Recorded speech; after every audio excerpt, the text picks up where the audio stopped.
mbokk yi ñu ngi leen di nuyu kenn ku nekk suram ak santam ñu ngi rafetlu baax seen ànd ak Ferlo FM 94.0 Daara www.jolofactu.com ak www.africa7.tv mbokk yi ni ñu ko baaxoo di ko ànd yéen seen émission pencum Jolof gaaw bu jot ñu wéy ànd ak benn doomu Jolof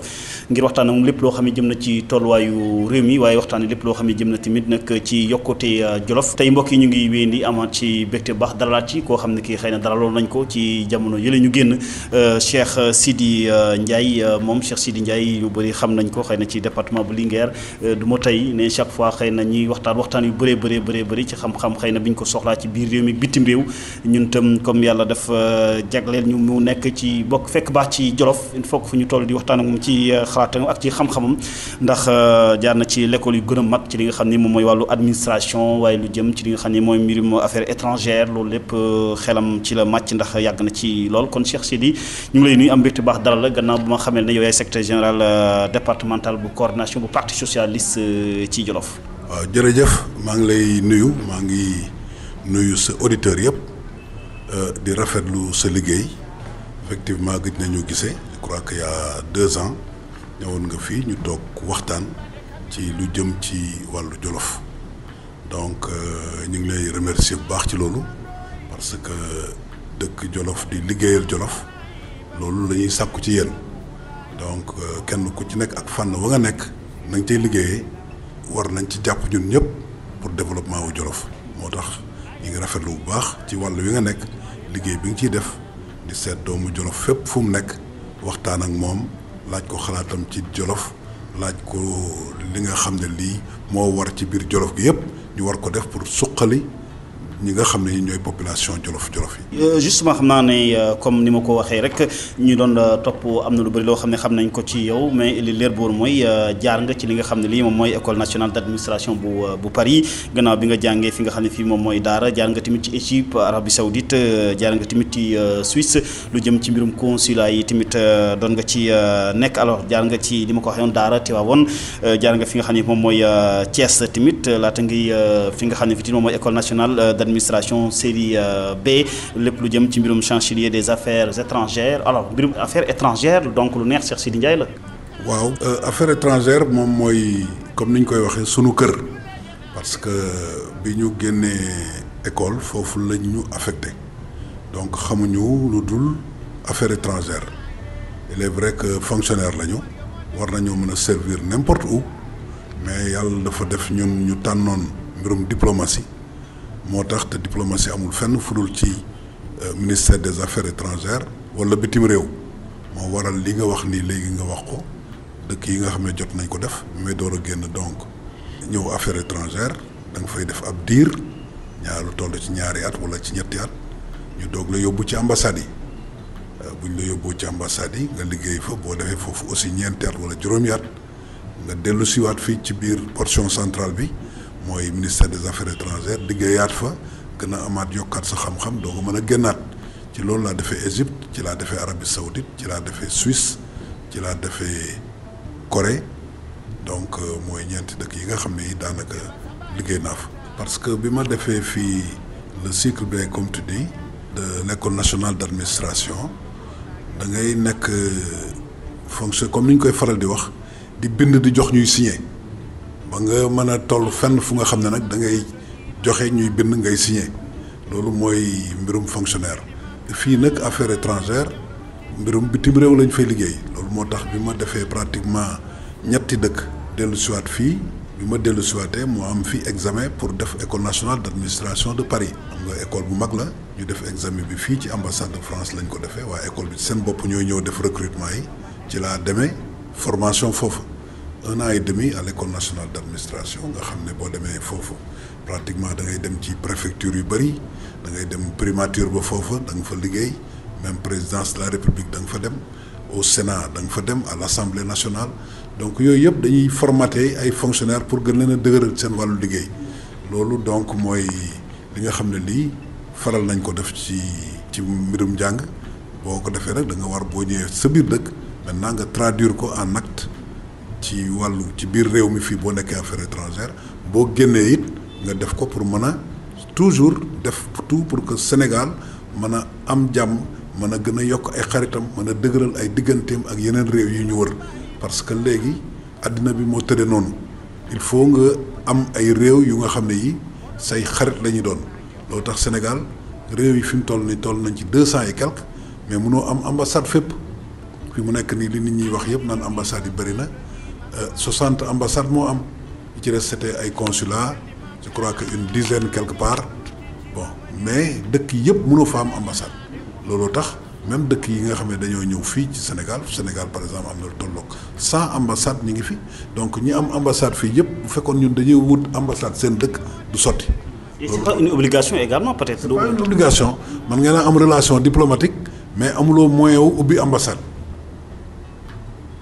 loolu la donc am du ñi nga xam ne ñëpp dañoo am ak ñoom relation diplomatique rek daanaka dañu fa war a ubbi ambassade loolu bu amoon kon tey presque dañu am ambassade ci presque 200 pays parce que Sénégal amul benn pays bu mu am ak xaar ma yàlla pays yàlla def na vraiment depuis le président Senghor ba nëga ni président yi fi jaar yëpp xaw ma ci li ñuy wuute mais mbirum diplomatie daanaka ñoom ñoo ci bokkandoo ñoom loolu moom mooy force Sénégal ci. fan la réew mi war a mën a sukkandiku ba ne dëkk bii kat ay la yëwoon war naa fa mën a ubbi ab ambassade wala benn consul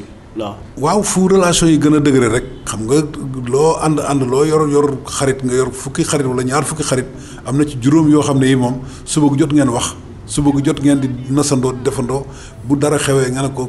nga woo ko ne ko kaay ñu ànd fii kat dem fii et tout loolu dafa am ci ay xarit donc da ngay xool ñi nga xam ne ñii kat ñoom nga gën a xaritool te mënumaa ñàkk bañ ak ñoom di wax ak ñoom toujours donc naa fa wut sama benn ndaw ma def ko fa moom itam dana wut benn ndawam indi ci man mën na indi ndaw nag moom ci yow te yow doo mën a am kattanu capacité financière ubbi ay ndaw ci moom donc mais boo jëlee ndaw bi nga xam ne par exemple dafay nekk maanaam fu mel ne Guinée nga xam ne mënoo faa ñàkk bañ a am ambassade nga ne ko kat kii sama ndaw li ma indi fii dana dem toogal ma beneen dëkk toogal ma beneen dëkk pour que mën nga mën a dajale au moins réew yu bëri yu nga xam ne am nga ak ñoom jàmm.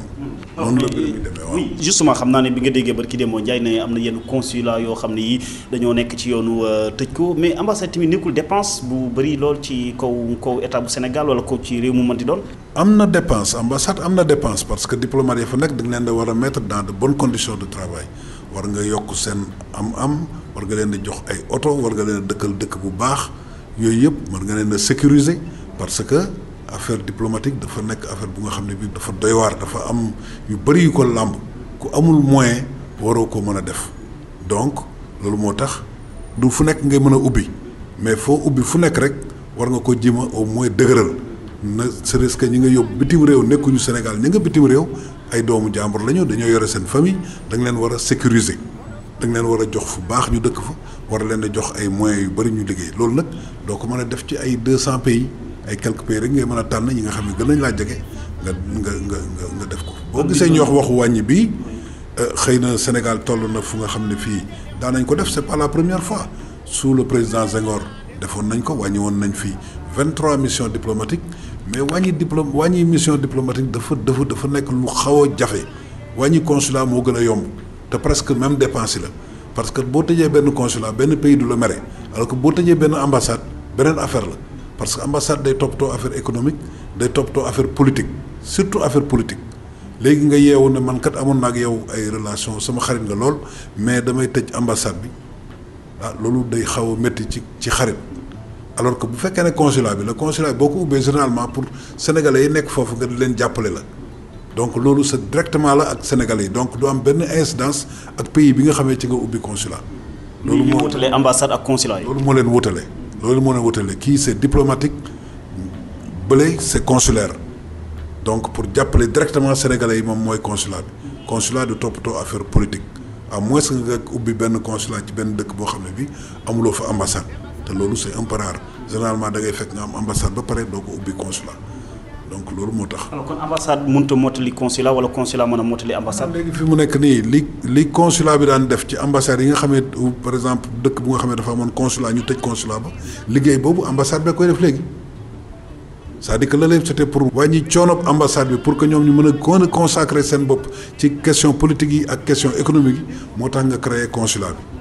bi mais nag consulat bi moom liggéey boobu muy def bu fekkee ne tëj nañ ko da ngay daal di renforcer. da nga daal dem yóbbu peut-être ñaar ñetti agent ci biir ambassade bi yokk leen pour que ñoom di continuer di toppatoo problème consulaire yi foofu alors kon loolu du budget rek la woon kon kay jotoon ñu ubbi consulat yi mën nañu war a wàcc ambassades yi xëy na gën leen a dooleel. dana toll parce que dëkk yi ñu koy def mooy dëkk yi nga xam ne dañu fa bëri ressortissants xam nga dëkk boo am par exemple lu mat ay 5000 6000 10000 ressortissants boo bëggee fab ñaari agent ñetti agent dugal leen ci ambassade pour que ñuy toppatoo question yooyu day xaw a métti loolu moo tax ñu daan ubbi consulat par exemple bu mel ne ay Milan ay Bordeaux ak Paris déjà on a un consulat général. mais consulat général Paris léegi moo nar a toppatoo problème yooyu Bordeaux daan toppatoo Marseille daan ko toppatoo wala yeneen dëkk doon ko toppatoo loolu mooy. loolu mooy def mais en tout cas xam naa kon ambassades yi kon bi nga déggee sax xëy na dem na ba soxnay ambassadeurs sax dañ leen a fay 500000 bu boobaa juróom na coow quand même ba ñun jàpp ne xëy na jaru ko. Sénégal ñoo ko tollalee fu nga xam ne fii xëy na tollu fa parce que y a des pays yu nga xam ne ñun par exemple da ngay ñëw ñun dañ daan nekk ak ay collègues ci benn ambassade mais lañ leen di jox ci jumtukaay ak i moyens. ñun daawuñu am sax xaaj ba te généralement loolu lu tax ñu defoon ko mooy dafa am ambassadeur mënul nekk cim réew yore jabar te jabar ja du ko fekk si quelquefois da nga yore jabar fii mu nekk professeur d'université mais day obligé suivre la parce que ambassadeur nga parce que dame bi dafa am rôle bu muy jouer y a des moments yu nga xam ne par exemple dafa war di invité yeneen jabaru collègue am yi ñu war a ñëw ñoom itam ñu koy invité muy dem. mu dafa am li ñuy wax la fonction de représentation donc nga bàyyi fii salaire ay 1,5 million def demande pour 2 ans ou 3 ans de départ boo demee fee ñu jox la 500,000 ba léegi gagné guloo la nga doon gagné. am na ñu nga xam ne ñu par exemple dañu nekk yore woon fi banque wala nga nekk ay directeur général adjoint banque doo mën a dem. parce que xëy na salaire ba foofu ay 3 millions 4 millions yu ñu lay fay fii sa jëkkër mënu la ko jox gouvernement sénégalais du la ko jox léegi nag boo amee ci jigéen ñooñu koo xam ne ki am na sacrifice su ne n'importe comment quel que soit man li may gagné damay dem kooku laaj na au moins nga am ay tuuti moyens yoo ko mën a jox loo xam ne lii. xëy na waruñu ko war a mën a généraliser quand même xëy na du jabari ambassade yëpp wala soxnay ambassade yëpp ñooy professeur wala ñooy am yenn. mais seen fonction yi surtout moo gën a tax. du sax peut-être compensation mais fonction yi ñuy def am na ay cadeau yu ndaw yu nga xam ne war na ko jënd pour jabaru tel ñëw na rendre ko visite et tout yooyu dafa nekk yu nga xam ne yi léeg-léeg mu voyage ñëw Sénégal fii jënd fi ay cadeau boppam ay sac wala kii de l'artisanat yóbbaale pour def ko ay cadeau ainsi de suite loolu rek la mais c'est pratiquement rien du tout par rapport ak li nga xam ne lii moom lay apporter. parce que consulat yi kon vraiment day indi dara. oui kon consulat yi vraiment yow ànd nga ci ñu wàññi ko wala ñu tëj yëpp. remplacer ko pour dal. waaye mën nañ ko rationaliser xëy na am na yu nga xam ne buñ ne toogee fu ne France nga xam ne benn consulat général la fa amoon bon ñu xool ne Marseille ak Paris sori na ñu maintenir benn Marseille au lieu mu nekk Marseille Bordeaux Lyon ainsi de suite mën nañ maintenir par exemple benn Marseille. boobu di suivre les questions des ressortissants sénégalais qui sont à Bordeaux ou bien qui sont à Lyon nga xam ne yooyu dana leen jege mën nañ ko rationaliser mais pas ñu fermer yëpp ça risque aussi de pénaliser les Sénégalais qui sont à l'extérieur. Justement mais diplomatie sénégalaise quand même gis nga ne fi mu teg tànkam baax na wala yaakaar nga ne war nañ ko gën a xoolaat. waaw comme ni ma la ko waxee rek xam nga cette diplomatie là mi ngi commencé sous le règne du président Senghor ba ci Abdou Diouf ba ci Abdoulaye Wade ba ci président Macky Sall boo gisee Sénégal. aura bi mu am au plan extérieur foofu la tàmbalee ça veut dire que boobu rek moo nekk pratiquement un problème consensuel au niveau de la classe politique doo dégg mukk pratiquement opposants yi ak lu ñu mënti wax politique intérieure bi moo leen di gën a intéressé ak 90%. c'est rare ñuy dugg ci domaine kii bi mais Sénégal rang bi mu amoon ba léegi mi ngi am regarde le sommet bi ñu jógee léegi G20 y avait eu que 2 présidents là-bas le président Macky Sall. tout le reste c'est les grands de ce monde ñoom ñoo fa nekkoon donc ça veut dire que diplomatie Sénégal ba léegi am na fu nga xam ne fii foofu la nekk te jógewu fa te loolu li ko waral mooy li ma la wax léegi continuité bi ci am kenn ku nekk bu ñëwee da nga daal di ñëw jël sa wàll continuer li nga xam ne loolu la fi sa morom bàyyi woon. waaw justement Cheikh Sidy laata may génn ci li nga xam ne mooy mbirum diplôme wala ci Afrique ak li muy doxee dégg nga njort nañ ne li nga xam ne moom mooy monnaie unique di xànjar boo xam ne dañ ko bokk génn ci franc CFA bi léegi ñi nga xalaat xànjar boo xam ne dañ koy duppee ECO fii ak 2020 ndax gis nga ne réew Afrique war nañu mën a fent seen xànjar bopp duppee ko ECO ban jeexantal la nar a am. woy loolu d'accord naa ci bu baax a baax li nga wax ni li ma gëm mooy war nañoo mën a fent sunu xànjaru bopp mais li baaxul mooy kenn ku nekk bëgg a wut sa xànjaru bopp man li ma gëm mooy li nga xam ne moom la CEDEAO def depuis maintenant 5 ans 6 ans ñu nekk di ci travailler bés bu ñu ci aboutiré ba d'accord ci mu ne CFA déjà am nañ benn entité CFA boobu déjà problème am bëriwul beneen entité bi ñuy créé ci biir CEDEAO mooy bi nga xam ne mooy jël pays anglophone yi nga xam ne ñoom ñëpp kenn ku ci nekk dafa yore sa monnaie bopp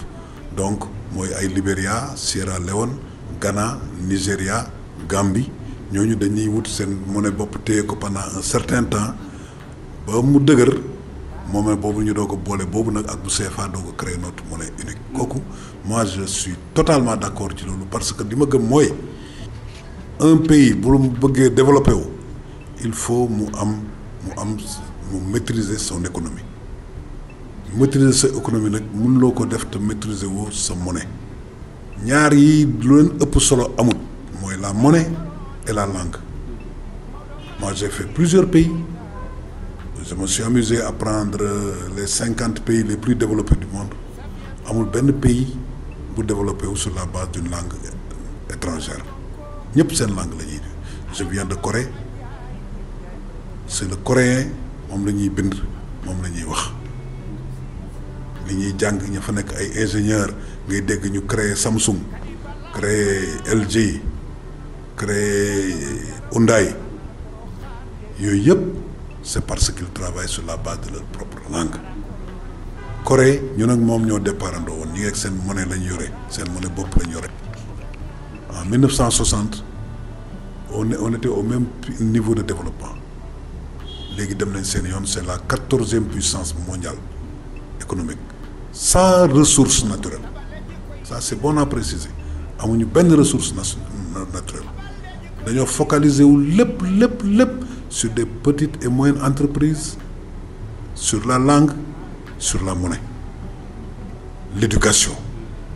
la ñu renforcer ba nga xam ne biir Séoul bu ñu ne la y a 40 universités dans la capitale doo ko gëm je ne te parle même pas des autres villes yi nga xam ne c'est des villes universitaires de grandes universités qui n'ont rien à voir avec les universités qui n'ont rien à envier aux universités américaines dañuy defar am nañ 5 façons oto yu ñuy defar Hyundai yi ngay dégg oto mooy 5% wu compagnie bi 5% bi mooy moom la ñuy defar oto te xam nga boo xoolee fii mu nekk nii Sénégal les 50% des véhicules qui sont là pratiquement yëpp Hyundai la mais mooy 5% de leurs activités tank yi ñuy def pétrole muy dem dëkk ak dëkk ñoo koy defar les grands bateaux de plaisance yi di def STX moo koy defar ils ont des usines en France en Allemagne partout loolu man loolu laa gëm la langue la monnaie l'éducation yooyu moom la ñu gën a war a appuyer wu. muy ñett yoo xam ne ba tey Sénégal dafay tumuranke. daanaka Sénégal da cee tumuranke am na ci ay efforts yu ñuy def mais ba léegi affaire langue bi vraiment defuñ ci effort yi ñu ci war a def l'utilisation de nos langues nationales. Prends un pays comme l'Inde, il y a plus de 1000 langues. Et pourtant, ils ne travaillent pas sur la base de l'anglais. Non, dans l'administration, c'est pas l'anglais. Les gens en parlent comme ça, langue de communication, c'est tout. Mais c'est pas une langue de travail. Japonais la ñuy wax. France la ñuy wax. En Allemagne, ils ne travaillent pas sur la base de l'anglais. Allemand la ñuy wax. Boo demee Chine, c'est le chinois. Tu as vu d'ailleurs, même en France maintenant, on apprend le chinois. Il nous faut une révolution culturelle ici bu ñu bëggee dem suñu yoon. En tout cas oui nekk na loo xam ne lii lu am solo la mais yow yaakaar nga ne franc CFA bi gàllankoor la handicap la ci développement réewi Afrique yi comme Sénégal ci la bokk. waaw bien sûr parce que ça a été créé quand même par le colon ak loo ci mënti dégg ñoom ñoo ko créé bàyyil ñu ko fi depuis lors amul benn alternative c'est heureux maintenant que africains yi ñu ngi ci taxaw di ci waxtaan pour trouver une solution man loolu gëm naa ne vraiment bu ñu leen ci encourager on arrivera vraiment à trouver une solution à ce problème du CFA là. Oui. En tout cas Sénégal moom gis nga lu bari mënuñ ko exploiter mënuñ ko sax li nga xam ne lii moom mooy jafe-jafe daal am na fi gis nga mbirum coowal pétrole bi ak gaz bi ba tey amaguñ lu ko mën a exploiter faw ñu ut ñoo xam ne dañuy ñëw seetal ñu bu ñu gisee coow li ci na ci kur kam. C'est l'éducation bi la parce que jànguñu sur la base de nos langues nationales man daal loolu laa gëm bés bu ñu jàngoon sur la base de nos langues nationales di jàng mathématiques sur la base de nos langues nationales parce que quand tu lis des livres comme ceux de Cheikh Anta Diop en fait c'est ça qu'il disait il l'a toujours dit on ne peut pas se développer sur la base d'une langue étrangère man loolu laa gëm parce que loolu dama ko vivre gis ko dans tous les pays n'importe qui peut le faire dugal dans le net nga xool les 50 pays les plus développés du monde nga xool ci ban pays moo ci travailler sur la base d'une langue étrangère y en a pas lii yàq en Afrique laa ko gis ñuy wax liggéey français di bind ay notes en français même les États-Unis bu ñu ñëwee fii même les États-Unis quand ils adressent une lettre au ministère des Affaires étrangères ici c'est en anglais fa benn traduction ci suuf def ko ci bind ci traduction non officielle que lettre bi mooy li officiel waaw yéen si ça vous permet de comprendre simplement la lettre qu'on vous envoie bon faites-en ce que vous voulez mais c'est pas officiel bu ngeen ko lire ci en français comme ça si vous voulez allez ngeen def seen traduction bu wóor auprès d'un traducteur assermenté mu defaral leen ko mais ça c'est ce qui se fait tu vas en Corée le président coréen il parle bien l'anglais mais quand il reçoit le président américain il ne parle pas anglais en discours officiel peut-être en privé ñu toog waxtaan ni en privé nga xam ne bon ça ne sort pas du lieu de discussion mën ngeen a wax anglais vous n'avez pas besoin de vous faire interpréter mais officiellement bu ñuy kii coréen la ñuy wax ba mu jeex waaw. oui justement mais Cheikh Sidi Ndiaye coowlu pétrole bi gaz bi enquête BBC bépp Alioune Sall mais loolu la yow lan nga mën a situer par fan nga ko mën a situer dëgg-dëgg pour askan wi nga xam ne xëy na dañuy déglu ñu war a mën a xam ñoom itam te vraiment ñu war a mën a xam fan la ñuy mën a teg seen tànk. waaw xam nga lépp lu nekk daf ci àddina dafa laaj mesure et puis nga maîtriser li ngay wax man vraiment je ne veux pas m'aventurer di wax lu nga xam ne nii je ne maîtrise pas ça encore. Je veux attendre enquête bi nga xam ne def nañ ko ci procureur je crois aussi à la justice de mon pays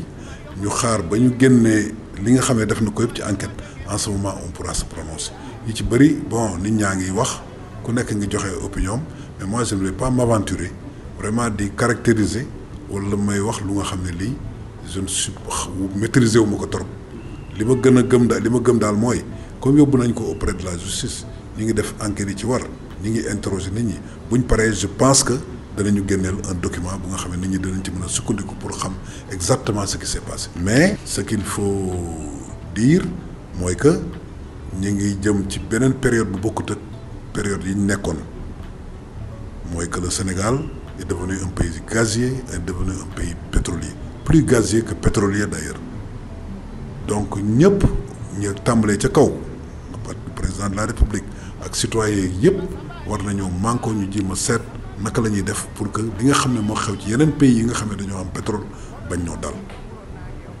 je prends un pays comme le Gabon qui n'a que 1 million et quelques d'habitants bon qui a plus de 100 à 200 000 barils par jour mais man dem naa Gabon 2 ou 3 fois doo sentir richesse bi pays boobu am alors donc loolu yàlla bu ñu dal nañ ci ànd ak mesure ñu xool exactement où mettre les pieds. waaw yoon tamit war a baral li nga xam ne moom mooy liggéey bi parce que boo gisee vraiment population yi ni ñu génnee léegi ñaxtu yeeg ñoom seen yooyu te ñu war a mën a xam tamit buñ ci waxul mën naa jur leneen. bien sûr loolu tax yaakaar naa ne comme tàmbali nañ ko bi mu ko tàmbalee yàggut mën nañ ko may encore ab diir mu déglu ñi mu war a déglu ñëpp génn wax nañu ne kat situation bi ñu doon wax lii moo ci xew en ce moment.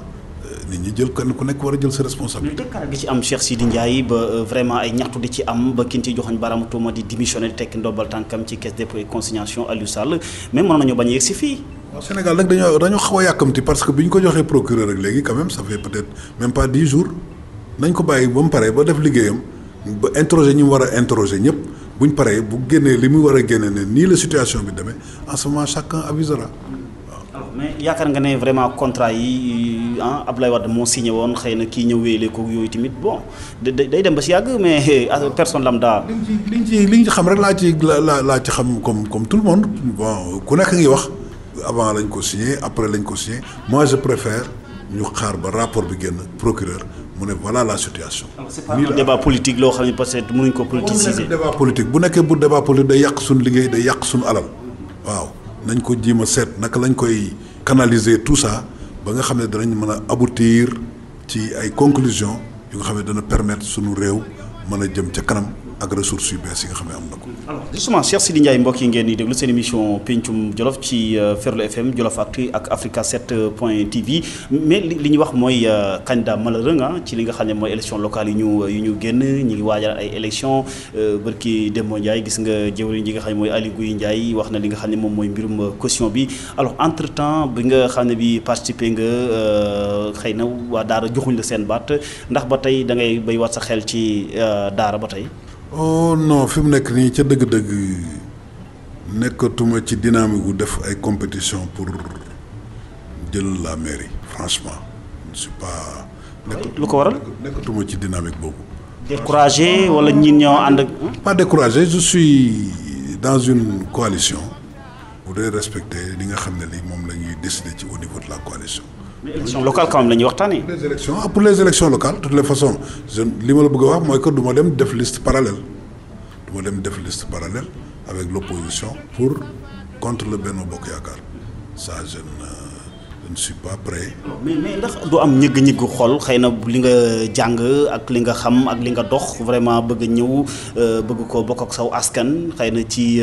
jiite wan sa carnet d'adresse tout ça ba tey askan wi xamaguñ dëgg kan mooy Cheikh Sidy Ndiaye parce que ça fait mal. oh non peut-être que bon noonu lañu gisee rek moi j'avais ma volonté ak samay li ma xam ci wàllu politique de décentralisation li ma xam ci développement local bëggoon ko mettre à leur service bon mais maintenant je commence quand même je suis plus jeune bon bëggatuma daal di dugg ci ay compétition je suis prêt nag à toujours collaborer avec les gens pour voir les moyens les meilleurs pour ñu jéem a développer suñu gox réfléchir ci la cohérence territoriale l'intercommunalité les politiques de coopération décentralisée yooyu yëpp am na yu bëri yu ma ci xam yu nga xam ne yi ça pourrait permettre à Daara mu kii y a beaucoup qui agité idée wu def Daara département d'autres pensent que Daara dañ ko xaw a tëj c'est un constat d'ailleurs parce que Daara au nord il y a le village de Thiamène à l'ouest il y a toujours le village de Thiamène au sud c'est l'élevage qui dépend de Thiamène toujours à l'est c'est vers Ndogonu Ndogonu fait partie de Thiamène donc Thiamène dafa nëbb Daara daf ko wër et ça nag il faut une réelle politique d'intercommunalité. mën nañu ko corriger nga yaakaar ni. si mën nañ ko corriger l'intercommunalité mën na ko corriger bon la cohérence territoriale qui est un des piliers également de l'acte 3 de la décentralisation mën na ko corriger la départementalisation mën na ko corriger mais tout ça ça mérite réflexion d'ensemble bu nga xam ne ñun waa département bi yëpp ñooy toog waxtaane ko pour seet parce que nit ñi xalaat moi je ne pense pas à ce que ñu mën a def un département de Daara qui pourrait isoler Linguère ça c'est pas bon du tout dañu war a def bu ñu ko doon def Daara département yi dañu war a def quelque chose de cohérent bu nga xam ne dana mën a am benn développement intégré entre les deux départements ainsi de suite mu am benn cohérence daal. justement ñoom par exemple le Jolof yëpp comme région donc Daara comme ñu def ko comme département. waaw mais Daara bu ñu ko defee département et Linguère est déjà le département on ne va pas enlever ça de Linguère pour donner ça à Daara ça aussi c'est pas cohérent parce que le colon à l'époque pourquoi ils avaient fait Linguère ils se sont dit que si on fait ça à Daara Linguère va mourir ñun ñëpp amuñu benn intérêt que Linguère di dee kenn amu ci intérêt. Jolof Linguère la Daara Barkédji lépp la donc buñ sañoon léppay àndandoo soqalikoo donc mën nañu continuer toute la réflexion bañ a nekk ay rivalité entre départements ñu réfléchir ensemble pour jéem a seet même si c'est deux départements yooyu mën a nekk ñu mën a intégrer seen bopp ñu mën a nekk un développement global de tout le département mais pas ay isolement wala kii non. en tout cas bi ma lay wax ne dama lay invité Cheikh Sidy Ndiaye am na ku ne xëy na Daara li tax Cheikh Sidy mënu ko jiite ba tey dafa yàgg àll xëy na moo tax ñi miintuñ ko sax dans le département bu baax a baax parce que ñi voté presque ñu bëri ay jeunes la ñu miinuñ jeune expertise u Cheikh Sidy xamuñu ko ndax da ngay partagé xalaatam. waa xam nga nag mbir yu mel noonu ku nekk ak sa xalaat tu vois mënuma dugg ci xalaat yëpp ça c'est possible xëy na li ma yàgg bitim réew et tout ça mais quand même bon j'ai un parti politique bu nga xam ne moom lay représenté foofu boo xam ne bi yàgg na ci département bi bon il est vrai que après 2000 il y a eu des problèmes parce que y a eu beaucoup de départs bon départ yooyu amoon sax ci kii man moo taxoon ma ñëw engagé wu mais en fait man politique du sama mbir trop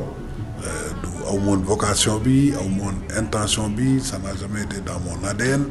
bon bien que daanaa def participer à des actions politiques du temps où mon frère était là-bas di fa def politique Bassirou Ndiaye donc doon nañ ñëw de temps à autre di ko jàppale en tant que parent mais dugaluma woon sama loxo trop ci biir mais bi défaite bi amee am beaucoup de départ c'est en ce moment que la décidé pour ñëw dugg ci biir politique bi. mais justement xam nga bi nga koy jël tamit du yomb mbaa du ñu ne sax xëy na Cheikh Sidy Ndiaye dafa mujjee puso mu réer parce que temps Djibo Ka ñoom dem si yàlla ak ñeneen boobu la parti bi socialiste ci dans le département dans la région de Louga gënoon a animé instant bii nii wopp. nag ñoom ñu ngi woon au pouvoir xam nga pouvoir ak opposition du benn Djibo Ka à l'époque ba mu fay nekk moom mook Daouda Sow c'était au pouvoir et puis tout puissant parce que d'abord c'était le seul département où il y avait 2 ministres pratiquement bon foofu xam nga ay Magatte Lô ñoo fa nekk ñoom Daouda Sow Djibo Ka ministre socialiste ça c'est d'éminents socialistes yu nga xam ne yi amoon ancrage ci territoire bi bon mais yëpp c'est pendant qu'ils étaient au pouvoir bi ñu jógee ci pouvoir bi loolu dafay jafe boobu ñoom ñi ci des yëpp tous les responsables yi ñu yoroon foofu au niveau local dañoo demoon ci PDS bon je venais d'arriver avec les jeunes et ceux qui voulaient rester avec nous ñoo fa desoon pour que ñu continuer liggéey ak ñoom ça n'a pas été facile mais ba léegi on a nos 19 sections on vend nos cartes et on fait le travail à la base ñu ngi tenir suñu réunion de coordination di ko def ni ñu ko war a defee mais nag mënul nekk comme du temps des Djibo des Ablaye Niang des Daouda Sow et autres parce que ñoom ay kàngam lañ ñu nga xam ne à l'époque non seulement de par leur charisme propre mais ils étaient au pouvoir. ñoom Magatte Sow également ñu ngi fi ba tey. oui mais ñoom ñëpp te xam nga ils ont un peu baissé les bras depuis longtemps ils ne militent plus au parti. mais yow seetiwoo leen ñu mel ni mag ñooñu pour ñëw waxtaan ak ñoom xool. waaw mais xam nga nit ku nekk day am ay aussi gis-gisam ak ay écho bon Magatte on a travaillé ensemble avec Daouda Sow à l'époque boobu Daouda Sow mi ngi fii ñu ngi woon au pouvoir il était là bon il était mieux placé que moi pour mën a ñëw peut-être même remplacer Daouda Sow. ah oui yow loolu nga xalaatoon. non awma ci woon xalaat parce que nekkuma woon ci parti bi je me suis dit rek que d'abord rakkam la mi ngi woon ci biir bon mënoon na par exemple ne Daouda dem na kat mais moi je reste toujours dans le parti boobu c'est pas un Cheikh Ndiaye mooy ñëw di ko fa jëlee keneen di kii même bu ma ñëwoon pour appuyer leen aussi du ma ñëw di xëccoog moom compte tenu de son vécu li mu yàggee ci parti bi ainsi de suite du ma ko def au contraire ça ferait une force pour que ñu àndandoo liggéey. bay loxo gi mu bay loxo ci parti socialiste joxeetu ci xalaatam boo xaw ndax mi ngi ci jox xalaatam ba déet loolu xëy na handicap la également. non je crois qu'il ne milite plus au parti donc quelqu'un qui ne milite plus au parti mënatul joxe xalaatam ci parti bi il ne vient plus à la maison du parti bu kenn déggatu ko fa moi je suis membre du bureau politique on l'a jamais vu musuma ko dégg depuis le départ depuis que le parti a quitté le pouvoir dégguma ko benn yoon. on s'appelle nag on se voit parfois dana toog di yàgg duñ déggante mais. bi ñuy tuddee notifié wu leen exactement lan moo tax. non franchement on n'a jamais parlé de politique moom depuis bi parti socialiste daanoo ci nguur gi ba léegi. on s'est parlé 2 ou 3 fois mooy affaire école bi ñu tuddee Daouda Sow kañ lañ ko war a inaugurer ainsi de suite en ce moment là qu'est-ce que nous devons faire yooyu daal lañ doon wax mais sinon on ne parlait plus de politique. parti bi section yi yëpp xam nga bi ñu fi njëkk yaakaar naa ne mujjee waxtaan jafe-jafe amoon na ci yenn section lu ci mel ni Linguère ak yeneen diwaan ndax solution am na ci entre-temps. oui parce que booba renouveler gu ñu woon nos instances là-bas mais on les a renouvelés am na ci ñu nga xam ne ñii dañu émoussé woon tuuti bañ a kii on les a remplacés par d'autres qui étaient yi nga xam ne ñoom ñoo gënoon a bëgg a yëngatu bëgg a yokkali parti bi ñooñu ñu am na ci 3 sections yi nga xam ne pratiquement changé nañ ko parce que liñ ci doon liggéey bi ñu ci bëggoon a def te defuñu ko ci ñooñu dañ leen a dindi dugal ñeneen ñu nga xam ne ñi ñoom la base bi tànn. ma ci fa ay frustration ay mer. mënul ñàkk ak même en famille day am. léegi ci parti socialiste Linguère kan moo ko jiite commune. Abdoul Ba moo fa nekk moo yore kii bi. alors justement mais seen collaboration diggante parti socialiste ak Benno Bokk Yaakaar APR surtout ci département Linguère naka nga ko jàngatee ndax gis nga ne solution am na si. Bon, je crois qu'il y a pas de difficulté. On a travaillé ensemble ñoom ci référendum bi on a travaillé ensemble législative yi on a travaillé ensemble élection présidentielle yi on a travaillé ensemble donc amul benn jafe-jafe daanaka amul benn jafe-jafe bon bien sûr tout ne peut être rose mais vraiment amul jafe-jafe majeur bu nga xam ne mën na ci rose exactement dans le département par exemple. ça moom mënta am toujours il y a des frustrations bon bi ñuy réunion fii woowuñ ñu il devait nous appeler ainsi de suite mais c'est pas très très important parce que ñi nga xam ne ñoo ko jiite ci kaw saa bu ñuy def dara man danañ ma informer les hauts responsables du parti socialiste et des autres partis de Benno Bokk Yaakaar. ñaari ministres yi bokk ci APR sans le parti socialiste dans le département de Linguère lu xel mën a nangu également. Ah oui, pourquoi pas, parce qu'au niveau national nous on n'a que 2 ministres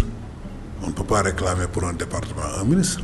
waaw donc c'est. am ñoo xam ne ñii dañ koo xeeb lool sax. bon bien sûr nit ki moom toujours day xeeb yàlla xam na ne bu ñu joxoon 7 ministres it nga gis keneen ku ne war pourquoi joxuñu 8. même au niveau parti socialiste du ngeen n'importe qui ci coalition Benno Bokk Yaakaar. moo tax it on est représenté à beaucoup de niveaux on a la 4e institution du pays sinon la 3e institution du pays on a un nombre de 18 députés.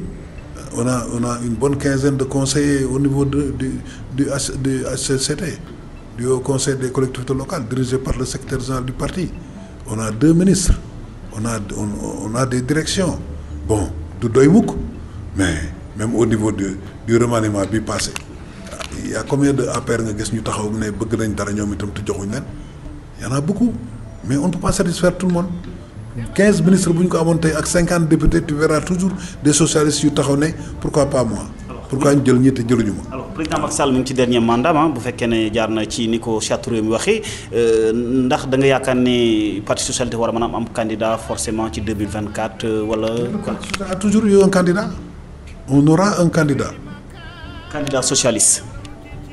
il y aura un candidat socialiste mais on est dans une coalition la dynamique de la coalition. Il faut que nit ñi xam ko la xewoon 1960 xew 1978 ay élection 88 loolu dafa jeex ci àddina bi léegi dans ce monde là maintenant c'est le monde des grandes coalitions pourquoi pas un candidat bu ñuy choisir au niveau de Benno Bokk Yaakaar pour qu'il soit le candidat de Benno Bokk Yaakaar à l'élection présidentielle de 2024 parce que si on ne le fait pas mën na nekk un candidat socialiste ah oui. ça président Macky Sall yaakaar nga ne war a mën a nangu loolu. ah président Macky Sall lu ci yoonam il n'est plus candidat. jiital APR donc peut-être. ah il n'a qu'à choisir son candidat mais ñun on pose ça ce problème là sera posé c'est un candidat de Benno Bokk Yaakaar maintenant naka lañ koy defee on ne sait pas on peut trouver 2 candidats de Benno Bokk Yaakaar c'est possible parce que on n'a pas un président sortant. mën nañu am 2 candidats de Benno Bokk Yaakaar ou 3 candidats de Benno Bokk Yaakaar pour ne pas disperser nos voix. dans ce cas bu boobaa kenn ki mën a nekk ab socialiste. oui bien sûr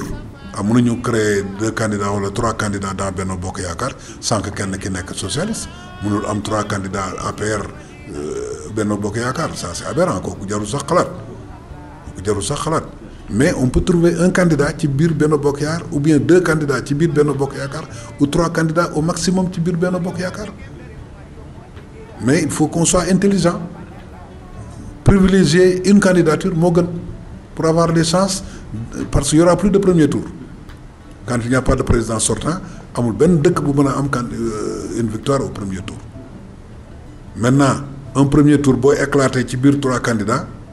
assurer benn candidat bu jàll ci premier tour bi yaakaar naa dara gënu ko ci. tu as les chances de remporter l'élection. oui alors retrouver parti socialiste fi ngeen ci toll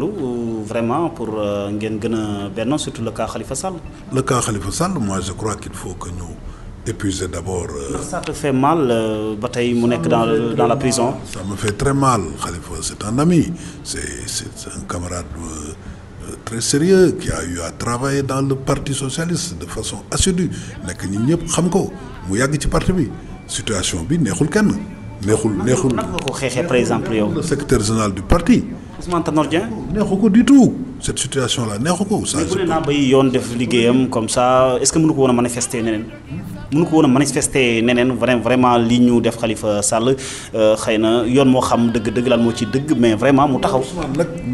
bokkut ak les militants lambda comme moi et d'autres c'est quelqu'un qui a assuré les hautes fonctions dans l'État. Bon, il y a certains problèmes si la justice est saisie mënul toog di xarab justice kooku il ne peut pas le faire mbir mën nga am rek nga méttitlu ko mais arrêté ba dem ba nar a xarab justice kooku day xaw a doy waar waaw. boobu tey amul amnistie amul grâce tout ça xëy na war ngeen ci def ay démarches. ça ne dépend que du président de la République parce que président aussi bi ñu ko interrogé daf na nañ xaar ba procédure yëpp jeex c'est hier que j'ai appris le 11 que war nañ dem. la war Cour suprême donc xam nga lu justice parewut aussi neexut a tranché même y a beaucoup de gens qui disent est-ce que président du ko gracier mais président nee nañ bàyyi ba procédure bi jeex te loolu aussi mooy li jaadu. ànd ngeen ci grâce bi ànd nga ci grâce bi yow. ah oui bien sûr kon moo sañoon bu gën suba. kon handicap la vraiment ci ni mu nekkee ci biir kaso bi nii ak xaw a génn ci parti socialiste. oui loolu lu affaiblir parti bi la dëgg la lu affaiblir parti bi la parce que nit ki moom boo génnee dana am ñu ànd ak yow dem boo toogee dana am ñu ànd ak yow ñëw ainsi de suite on n'aurait pas souhaité que ñuy moom muy am ay divisions yu nga xam ne ñii dañuy génn parti bi bon parti moom additionné moo gën di soustraire mais à l'impossible ñu lee tenu bu ñu demee ba nga xam ne yoon ñëw na dox ci diggante bi aussi jël ay dogal loolu parti socialiste ci wàllu boppam mënu ci dara. justement xam naa ne juróom-benn minute moo ñu desee Cheikh Sidi Ndiaye ci émission Pencum Jolof ci Ferlo FM Jolof Actu ak Africa 7.tv alors ñu ñëwaat ci commune bi vraiment bu ñu gisee nga wax ne xalaatutoo vraiment di samp sa ndënd di nekk candidat ak yooyu dana am ñoo xam ne xëy na ñu toppoon sa gannaaw am yaakaar ba tey ne xëy na lu bu yoon jeexul wax si lu jeex danañu xaw a jaaxle tuuti. non c'est-à-dire que dama nekk dans une coalition. la coalition Benno Bokk Yaakaar tey bu ñëwoon woo ma ne ma kaay nga nekk suñu tête de liste pour aller à la mairie je ne vais pas dire non mais dama ne man personnellement du ma demati toog dem di xëccoo wala may parce que je crois à la coalition nga xam ne dès le début aw ma woon perception boobu bi ma njëkkee def liste di ànd ak yeneen kii j'avais pas cette perception là mais dawal nañ quand même lu tolloo 4 ans jëm 5 ans quand même coalition bi ça s'est fortifié comme ni ma la ko waxee léegi ànd nañ demandoo ci référendum. ànd nañ demandoo législative ànd nañ demandoo présidentielle bu ñuy dem ci élection aussi ñooy ànd vraiment lu parti bi décidé nag lu coalition bi décidé man ci loolu laay ànd ak ñoom.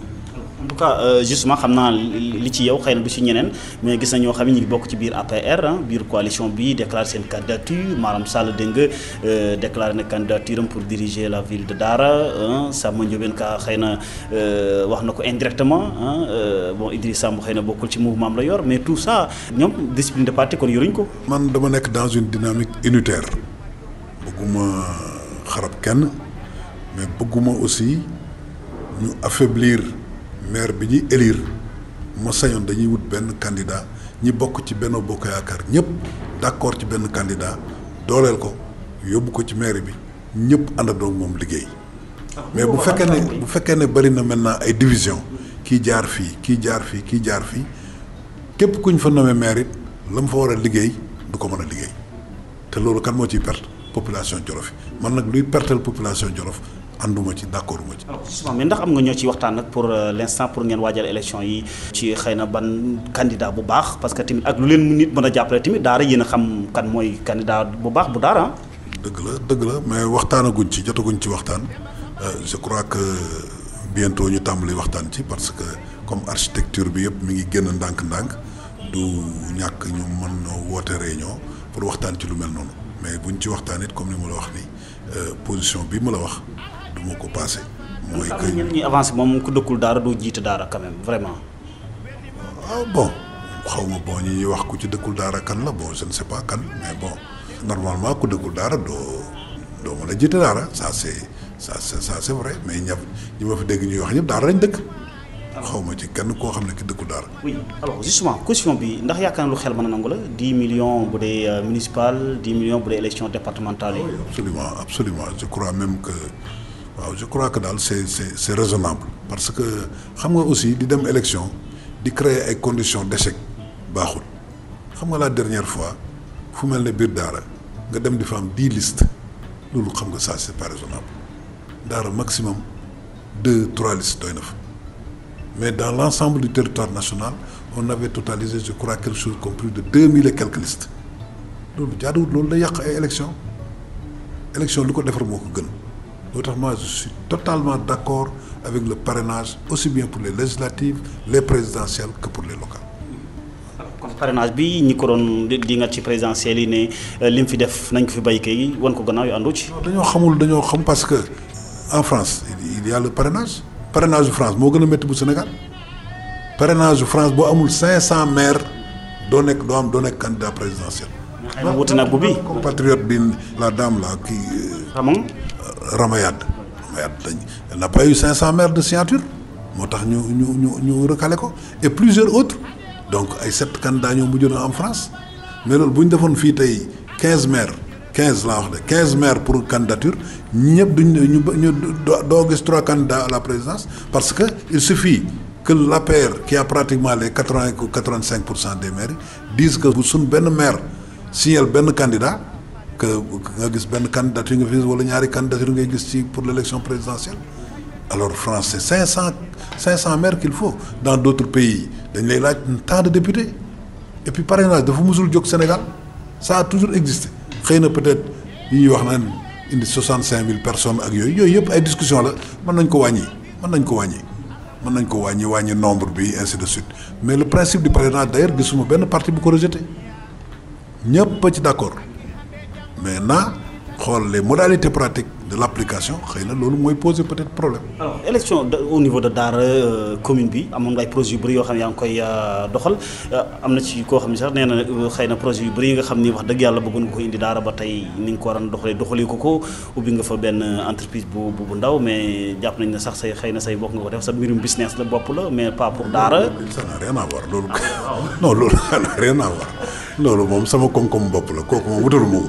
kenn laa ko wutalul. kon xam naa kon ñi doon xalaat li ni mel vraiment dëggal nga leen. il faut qu'il se tranquillise loolu moom tant que maa ngi dundit bu ma amee ay moyens dinaa ubbi foofu dara mais pour man la du pour keneen. wutaluma ko kenn kooku moom bu kenn yaakaar ne yow laa ko wutal ça moom c'est. kenn ñu xaar nag looy ubbil Daara par exemple wala Jolof. waaw mais xam nga loolu dafay fekk nga yore les moyens administratifs de le faire par exemple moi maire je peux faire beaucoup de choses mais si tu n'es pas maire tu ne peux pas quel que soit ta volonté. mooy sa handicap dëgg-dëgg ci ni nga bëggoon a jógee sa loxo ci biir Jolof handicap bi dëgg-dëgg mooy ne ni ko maire. oui handicap la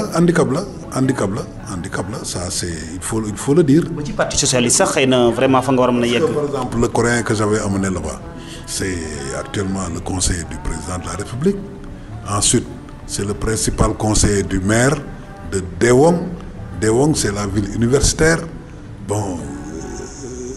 institut yu bëri dañ koy créer de par le monde institut bi nga xam ne par exemple ñi ngi koy def on a travaillé avec lui ci parce que bi ñu ciblé Daara ba bëgg ko fa def quand ils sont venus là-bas ñu def présentation wu Daara bi le nombre de population qu'il y a le nombre de femmes de jeunes et tout dëkk ba dañ ne fii c'est une petite ville on ne peut pas mettre ça là-bas